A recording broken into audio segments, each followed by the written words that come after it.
everyone, it's Sarah from Sarah Ann Creations, and thanks for stopping by. For today's video, I wanted to share with you a card that I recently posted on the Misty Fans Facebook group. I received a ton of requests asking if I would be willing to do a video tutorial on how I made this card, so that is what I'm going to do today. Now for this card, I will be using Gansai Tambi watercolors, specifically colors 62, 66, and 53. I am going to begin by making sure I tape down my watercolor paper to a flat surface just to help minimize warping once I start adding water to it. Now this watercolor paper is just some Canson 140-pound watercolor paper that I picked up from Walmart, and I trimmed it down to 5.5 by 4.25, and I will later trim that to fit my card base.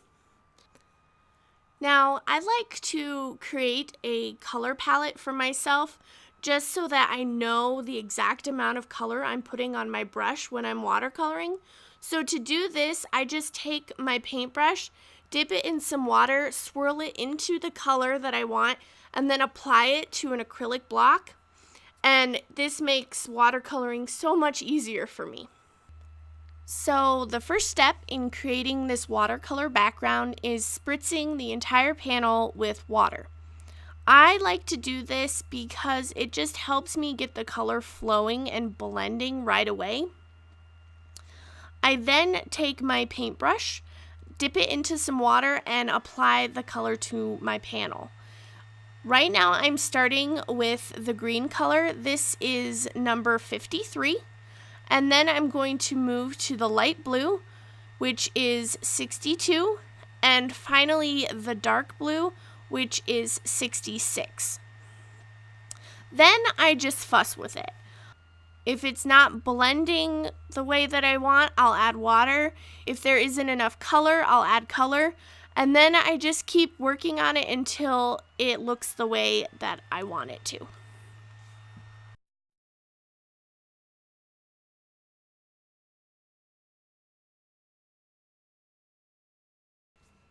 Once I'm happy with my background, I can go ahead and hit it with my heat tool or set it aside to dry. And once it's completely dry, I can move on to stamping and embossing my flowers and leaves. Now for this, I will be using my Misty tool and the Pretty Peonies stamp set from WPlus9. As you can see here, I have already placed my 3 flowers that I want on the front of my panel.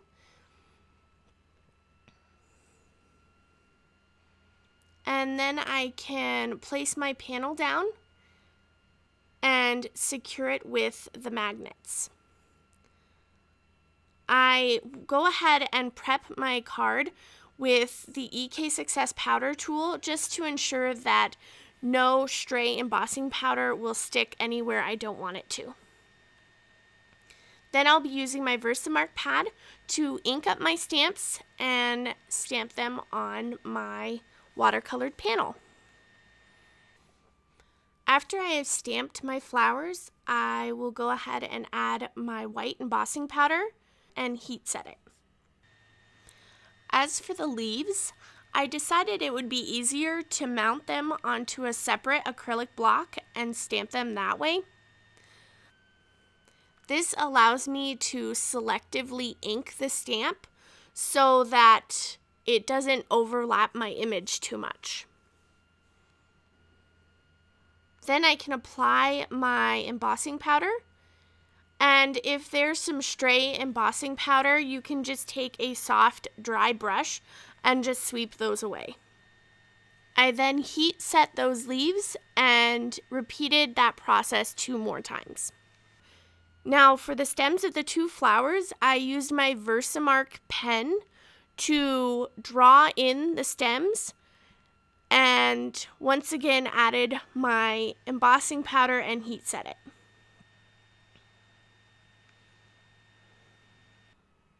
Once all of my stamping and embossing was complete, I taped my panel back down to my flat surface and began watercoloring my flowers.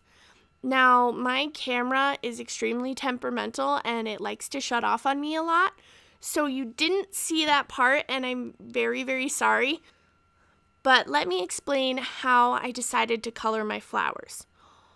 All I did was took direction from the watercolor background. So if a flower landed between the two colors, like this bottom large flower was on both the dark blue and a little bit on the light blue, those are the colors I used. So the petals that were over the dark blue, I used the dark blue and placed it in the areas where I thought would be the darkest on the flower. For the petals that landed on the light blue, I used the light blue to color in where I thought the darkest areas would be, if that makes any sense whatsoever. So after I completed the big flower, I moved to the next flower, and I did the same thing. So for the second largest flower, the majority of it is light blue with a little bit of green on the tips. So I filled in the flower with mostly the light blue and only put green on the tips of where they were overlapping the green of the background. For the smallest flower, there was a very little amount of light blue and a lot of green. So I just did the same thing there and followed the colors of the background. I repeated this process for the leaves as well. In total, there are about 3 layers of color on the flowers and 2 layers of color on the leaves. And with each layer, I just continued to darken the areas that I thought would be the darkest. I think it's important to also mention that with each section that I was working on, I would first do a wash of water and then add the color.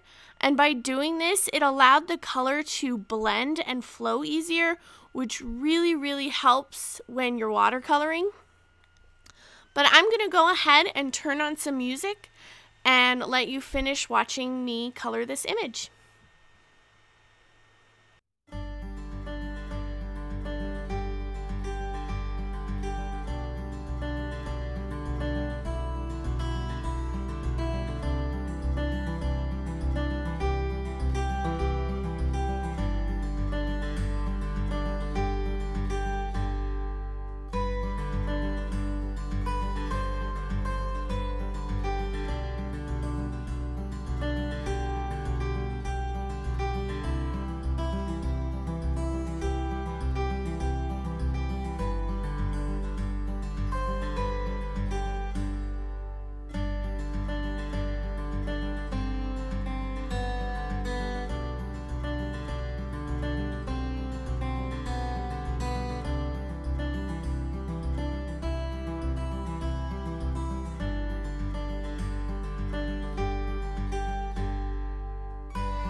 So once I was done watercoloring my flowers, I set aside my panel to dry and moved on to stamping my sentiment.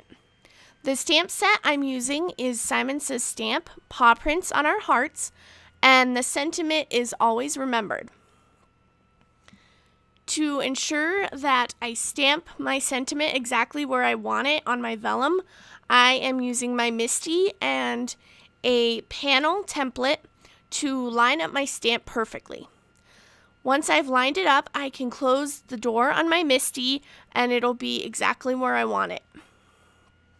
Then I can replace my template with my vellum. Once I have my vellum in place, I will use my EK Success powder tool to remove any static from the surface of my vellum. Then I'll ink up my stamp with my Versamark pad, and I will add white embossing powder, heat set it, and trim it down to the size that I want it. Once that's complete, I can move on to making my card base. For this, I will be using craft cardstock that measures 11 inches by 4 1/4. And then I will score that in half at 5 1/2 and fold it to create a top folding card. Once that's complete, I can trim down my watercolored panel to 4 inches by 5 1/4.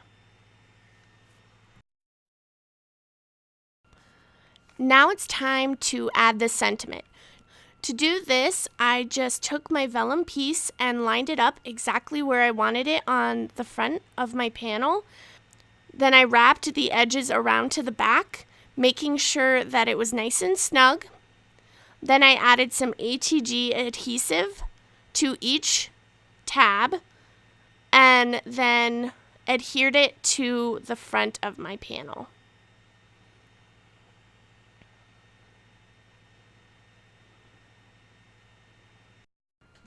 I then added some foam adhesive to the back of my panel, removed the backing, and added it to the front of my card. As a finishing touch, I added a few frosted rhinestones to the front of my card. And that is it for today's card. I hope you enjoyed and got inspired. Thanks for watching, and I will see you next time.